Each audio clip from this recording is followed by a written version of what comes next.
Hey everybody, it's Overkill here with the beginning to hopefully a new series. Today we're going to be taking a look at the Empire from Total War Warhammer. So, like much of the Warhammer setting, the Empire resembles a period of European history, but with the addition of fantasy elements. Magic, non-human things. Very clearly, if you just take a look and read up on their lore and stuff, you can tell that they're based on the Holy Roman Empire in real history. Also, just how the names are and the the names of the characters, the names of the places are all very Germanic in tone. For example, the capital of Altdorf. There's a few places in actual Europe that are called Altdorf. It's not completely all made up stuff, but yes, you can tell that it's obviously based on the Holy Roman Empire. A lot of the stuff is Germanic, which kind of irks me because, as we've all seen from the gameplay footage for Total War Warhammer and trailers and such, that they're all English, or they have that classic Roman accent that Total War likes to have in their games, which is fine. It does kind of bother me that they're all German, but they speak with a classy British accent, English accent. Either way, slight grievances aside, the Empire is the largest and most powerful of all the nations of the Old World, supposedly. The Empire is bordered by the nation of Kislev to the northeast, and the Sea of Claws, the World's Edge Mountains rather, to the east, and the Great Ocean, Black Mountains, Grey Mountains, the land of Bretonnia to the west, and the Border Princes to the south. And from the east, the Great Badlands, where they're threatened by the orcs and goblins. Also, the Empire has a huge amount of heavy forests, where large numbers of beastmen, reside in, and they just roam around, causing all sorts of shit around the forests and stuff.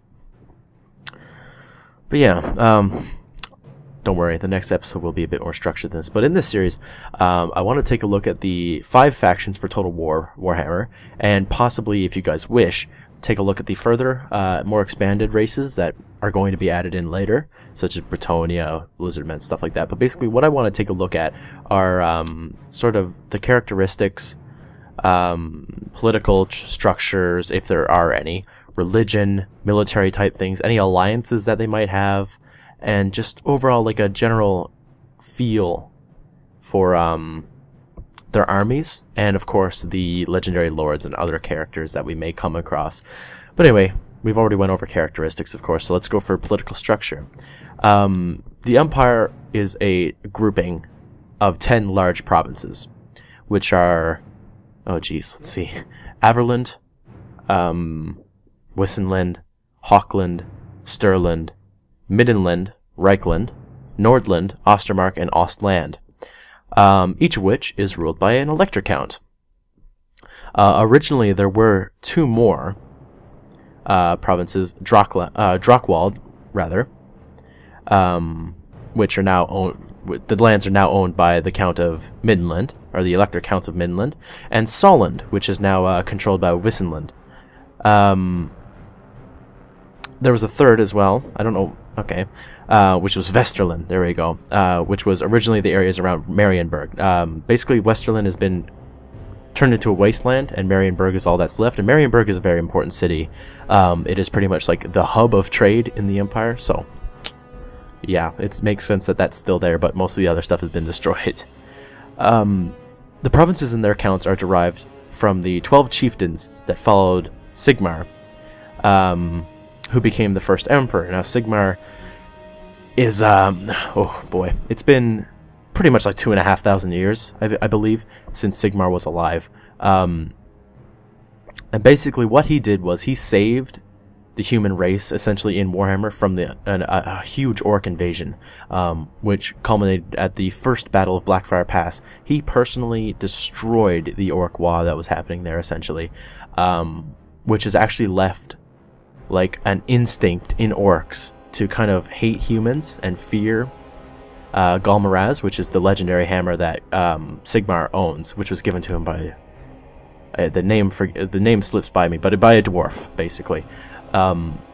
because if you read into the lore of the third Battle of Blackfire Pass, which is what's going to be one of Karl Franz's, the current Emperor's, quest chains in Total War Warhammer, you'll see that the Orc war boss at that battle actually an instinct of fear comes in when Karl Franz is semi-possessed by Sigmar. But we won't get too far into that. This is not what we're talking about in this episode, of course. But yeah, Sigmar is now a god, more than just known as the first Emperor. There is a Church of Sigmar, and all that stuff. If you're wondering how the places, where a lot of the provinces get their names, it's mainly from rivers that flow through them. Reichland is named after the River Reich. Talabecland and Talabheim are named after the Talabek. Also a lot of stuff like that. And another point is there are 4, although there are more, main cities that have actually become city-states more than just, a city in their respected province. Altdorf, Nuln, Talabheim, and Mindenheim are all classed as city-states, which means that they're pretty much self-governed, apart from... they're not exactly a part of said province. Like Nuln is on the border, for example, of Wissenland, Averland, and Sturland. It's just there. It's not in any of the 3. It borders them as a city, and Nuln is amazing. Nuln is where pretty much all the weapons, all the gunpowder weapons and cannons and such come from for the Empire. So you can imagine owning Nuln rather in Total War Warhammer is going to be a very big deal. But yes, so we go into the actual government, the governing structure of the Empire. The Empire is nominally ruled by the Emperor, who is chosen by majority voting of the various elector counts. Well, the electors, rather. The electors are made up of the elector counts, the Grand Theogenes of the Sigmarite Church, 2 archlectors, who are the clerics of the Sigmar Church, the High Priest of Ulrich, which is another god, and the Elder of the Moot, who represents the halflings. Oh boy, the halflings. Karl Franz of the Holswig-Schielston family, very important, I know, is the current Emperor, and who we will be playing as, one of the legendary lords we can play as in Total War Warhammer. The Emperor is usually, if not always, one of the elector counts of the Empire, and Karl Franz is the elector count of Reichland, the capital province now of the Empire. So if we move on to religion, the religion is all based on the god Sigmar, which was the first emperor, who we talked about earlier. Sigmar was a mortal man who was elevated to equal status with the other gods of the old world. After his disappearance following the establishment of the empire, basically he became emperor and then just disappeared and became their god, essentially. As we mentioned earlier with the electors, the Grand Theogenes is the leader of the Church of Sigmar, and he's essentially the Pope of the real world. Like of course, he's involved in all of the affairs of the Empire, stuff like that, just like the Pope would be involved with the Holy Roman Empire. Is give blessings of Sigmar and all that stuff. Sigmar's worship is strongest in the more southern provinces, mainly Reichland. It's really strong in Altdorf, the capital, but it does go out through the Empire. But more of the northern regions have strong links to the other gods, such as Mindenheim is obsessed with Ulrich, which is the warrior god, and Talabecland is more about Tal. But there are others. There's Manan. There's more. All of these are accepted throughout the Empire, but the real god of the Empire is Sigmar. All of these other ones are kind of minor gods. They all have their own followings. There are special units and different, not cults, but there's the followings, whatever, of all these gods, and they do play into the lore, such as the White Wolf Knights. Jeez, the name kind of forgives me. I think they're White Wolves, Knights of the White Wolf. They are warriors of Ulrich, essentially. There's warrior priests of Ulrich. There's warrior priests of Sigmar, stuff like that. But yeah, so we'll now move on to more military related things. The Empire is definitely one of the more diverse armies in the old world. They use if you looked at a medieval 2 army for the Holy Roman Empire, it's very similar to that. Spearmen, swordsmen, halberdiers, crossbows, archers, great swords, which are 2-handed swordsmen. Think of Zweihanders, essentially. That's some of the models that I have for Warhammer. They're armed with what are essentially Zweihanders. They're called great swords, though, in Warhammer. But then there's more modern things like cannons, handgunners, and pistoliers, which are cavalry. They're noble. They're young princes on horseback. Very light cavalry, pistols. They just go around shooting everybody. But then there's sci-fi, not sci-fi, but fantastical things such as steam tanks, rocket batteries, volley guns. Now, volley guns and rocket batteries aren't fantastical, of course, but compared to the rest of the factions, they're very, very out there, basically. And in later renditions of Warhammer, there's steam horses or mechanical horses, and things like that, which is very cool.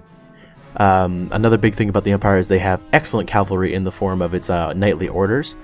They have wizards, fanatics, and they're generally led by generals, grandmasters, captains, warrior priests, archlectors, and of course, if you use Karl Franz as your main general in your armies in Warhammer, he'll be leading them as well.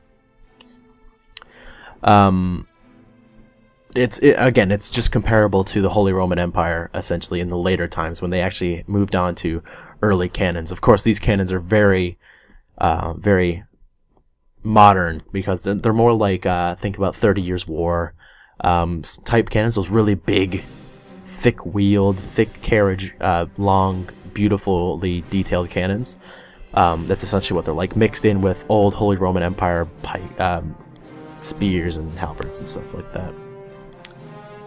So, unlike most of the factions in Warhammer, the Empire actually has some natural allies. The dwarfs, for example, are the closest ally that they have, and they're they're held together very well. It's not just militarily, they're not just militarily allied. Most of the technology that the Empire has is due to the dwarfs, and of course naturally trading lots of different gold and materials for each other. There's even a contingent of dwarfs that live in the Empire and actually swear loyalty to Karl Franz more than their actual home, which is very interesting. It's very cool. And another natural ally, if they choose to be on the same side sometimes, is Bretonnia, which of course border them. There have been times where they've been against each other, but usually they just trade and assist each other in certain types of in certain engagements and such. Especially against beastmen and orcs, because beastmen and orcs are everywhere in the Bretonian and Imperial lands. And then, of course, if we're going to be talking about beastmen, there's also times where the Empire has fought with the Wood Elves, although the Wood Elves like to keep to themselves. It's just because they had a common enemy with the beastmen. If any Imperial men walked into the forest that Wood Elves the Wood Elves live in, they would be quickly destroyed, without a doubt. The Wood Elves like to kill basically anybody that steps into their woods. So now we move on to something special for the Empire, and that's the recession of Slyvania. Now, Slyvania was a former province in the Empire, which is now kind of located in the province of Stirland. And it is one of the greatest sources of peril to the Empire itself. Even when it was a Empire state, it was considered cursed and very weird for the Empire. It had a very bad reputation for being an area where sorcerers and necromancers can gather and be safe, essentially, where they wouldn't be anywhere else. And like the Empire hearing of tales of the dead coming out of their graves and such, it wasn't good. And it first came to major infamy with the Empire when the necromancer Van Hel ruled it with an undead horde and drove off a massive Skaven incursion that had been ravaging the Empire. after his death, it came under the rule of the von Drack family until the heiress of that family, Isabella, if you know anything about the lore, you're starting to catch on what's happening here, was married to a foreigner, a move by the ruling count to deny his brother the throne. And the man was Vlad von Karstein now. This Vlad is the father of the legendary lord of the vampire counts, Manfred, but we'll get to that in a Vampire Counts episode, who is an ancient and powerful vampire. That's quite obvious. And for many years, Vlad ruled using a variety of different names, so he didn't draw suspicion to himself, essentially. And under his leadership, Slyvania was transformed into a efficient province for the Empire. It was actually quite good. Vlad built a huge army, mostly of the undead, though. Yeah, and when he was powerful enough, he attacked the Empire, starting what was known as the Vampire Wars. And after nearly destroying it, the Grand Theogenes Wilhelm personally slew him. Yeah. And of course, enraged about their father dying, his sons, Conrad and Manfred, both continued the wars. But yeah, it's quite good. And Manfred has actually died a couple of times, I believe, or maybe even once, by certain counts, and that's why Sylvania has kind of been soaked up by Stirland, because he was like, oh well, he's defeated, I'll just take up this land. But in the current timeline of Warhammer, of Total War Warhammer, of course, he's come back and he's rebuilding his strength right before the Storm of Chaos, which leads to the destruction of the world. Excellent. And yeah. So this leads to the final part, actually no, the second last part, sorry, of the structure of these videos is more specifically how the Empire armies work. First we'll be starting with cavalry. The cavalry of the Empire is among the best in Warhammer. The best being knightly orders, more so than just Empire Knights or just Reiksguard. They're well equipped, they're in full plate, which is very rare for Warhammer, and they usually use lances. They're not as good as the Bretonnia Knights. Of course, they can't be as good as Bretonnia. Bretonnia sells itself on knights. If they are better than Bretonnia, Bretonnia would be useless.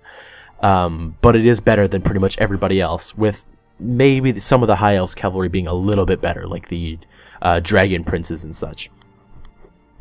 As mentioned earlier, they maintain light cavalry in the form of pistoliers, which, as their name suggests, use pistols. They run around, you know, they use just a brace of pistols, like maybe on their chests or on their waists. They're just running around shooting each other. Then there's also a better unit of light cavalry known as the Outriders, who act as scouts and have a lot better weapons, mainly being the repeater handgun, which is literally like a 10-barreled musket, essentially, and, you know, think of a Gatling gun, it shoots like that, essentially. But yeah. They also have monstrous cavalry in the form of Demigryph Knights, which are literally, a Demigryph is essentially, think of a griffin without wings. There you go, and it's smaller. I'd say it's like about like 2 or 3 times the size of a horse. And yeah, think about that. It's full plate knights, lances, or halberds on demigryphs. There you go. We move into infantry. They have one of the widest selections of infantry. The Empire is definitely a jack of all trades army. They can do anything, essentially, very well. Every elector count has a regiment of greatswords for themselves, and they also have what are known as the state troops, which include spearmen, halberdiers, swordsmen, handgunners, and crossbowmen. They're all exactly the same kind of people, same uniforms, same equipment. It's just their weapons are essentially different. Well, we haven't been confirmed on this. We have basically everything that I've mentioned so far has been confirmed. For Total War Warhammer, that is. We haven't quite seen any evidence of knightly orders, but we have seen Reiksguard Knights and then another listing for Empire Knights. Now, some people are thinking that these Empire Knights could be just knights, just typical, which would be kind of dumb. Or they could be things that you can make specific, like, you know, Knights of the White Wolf, Knights of the Blazing Sun, etc., etc. But either way, even if they aren't confirmed for the game, I'm still going to go over them. There's also militia that fill out the rest of the Empire's armies, which are free companies, archers, hunters, and yeah, stuff like that. There's also the more special units that are infantry, like warrior priests, flagellants, stuff like that. They're more specific. They're more hard to build actual units of because they're not really that there's not really that many of them. But it's extra flavor for the army essentially. And then we move into artillery, which is amazing. They have, other than the dwarfs, they have the, well, okay, well, I'll just say they have the second best artillery in the game. The main artillery school is at Nuln, and that supplies the gunners and engineers their artillery, essentially. Majority of the Empire artillery are cannons and mortars, but they also use special artillery, as we mentioned earlier, such as the volley guns, which are known as Hellblasters, which is just a giant circle. Like, think of organ guns, where they have like the 5 or 4 barrels right next to each other, but like stack like 4 of those into like a kind of circly square shape. That's kind of, either way, there'll be a picture on the screen more than likely. And then there's also the very risky to use Hellstorm rocket battery, which are very obviously capable of massive damage to huge hordes. Essentially, both of these are. You can imagine the Hellblaster just letting off a volley and taking out dozens upon dozens of orcs or chaos or vampire undead and stuff like that. And the rockets, of course, flying into the ranks of enemies, blowing up, missing half their targets probably, but you know, whatever. And then also magic. And while they don't have amazing wizards on their own, of course, there's also the wizards that do the lore of light, that operate the oh damn, we see it in the Battle for Blackfire Pass, the big oh damn, the name is forgotten me, or it's gotten past me. Apologies, but the big carriage thing that accentuates their magic into a beam, and it basically just cuts through whatever it shoots at. Those are powerful, but on their own, battle wizards are just jack-of-all-trades wizards. They're not super powerful. Their main ability is the fact that they can operate from the 8 main lores, which are light, metal, life, heavens, shadow, death, fire, and beasts. They can choose from any of the 8. Basically, while they're not amazing, that's a huge plus, because only a couple of other armies can actually do that. But the thing is, the other armies have their own lores that go on top of it. So instead of 8, some have 12, almost, no, 11. Some get to 9, such as things like that. But they're definitely a very strong player in the Magic game, due to the fact that their wizards can be anything. Now, the only thing we've seen are fire wizards, or bright wizards, which follow the lore of fire. But who knows? Who knows what we could say? But there we go. The other legendary lord, Balthasar Gelt, is he is a golden wizard, which is the lore of metal. So there is that. So we know that there's the golden order and the bright order right now, but there could be anybody. Who knows? CA might be pulling our legs by trying to make us think that they're not going to have the full rosters.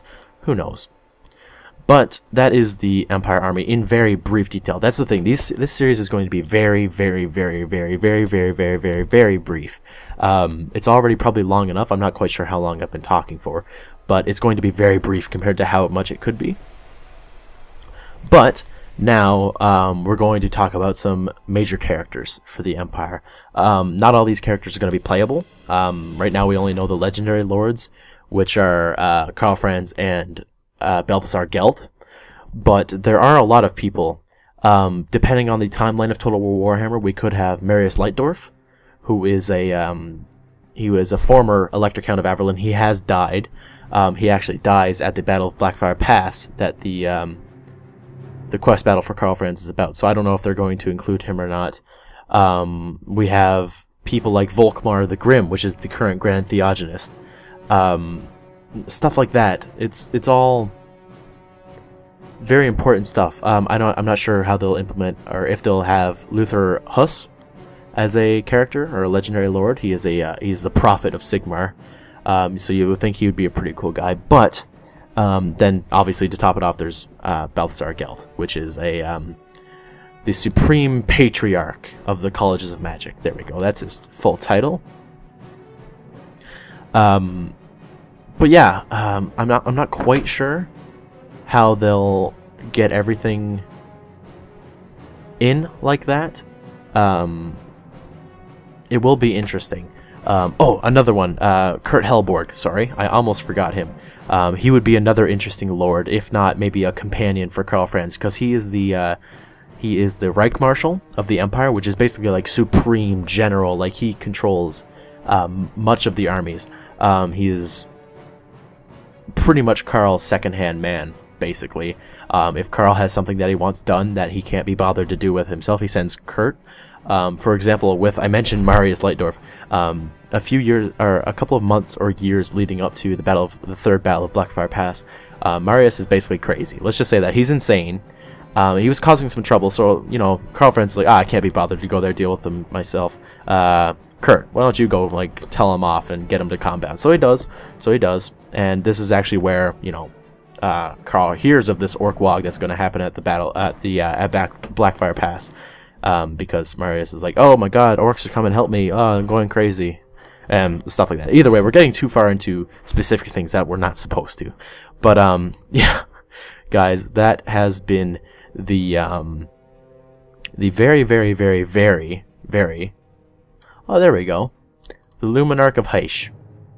That's what it was. Or, oh shit, or is it the Celestial? Anyway, I think it's Luminarch, but sorry guys. That about sums it up for the Empire for this video. If you want me to continue the series, can we please get to, let's say, 20 likes? Can we get to 20 likes? That doesn't seem like something too bad. The videos other than my series usually get about that. So if we can get to 20 likes, I'll do the next episode, which will be of your choosing. It has to be out of the 5 that are confirmed for Warhammer, just for now. So whoever comments and gets the most likes, or whatever gets the most comments about it in general, will be the next episode, whether it's the dwarves, vampire counts, chaos, or orcs. I'll do a video about them. So I'll just let you guys go now because I've been talking probably long enough. This has been Overkill as always, and I'll see you next time. Goodbye.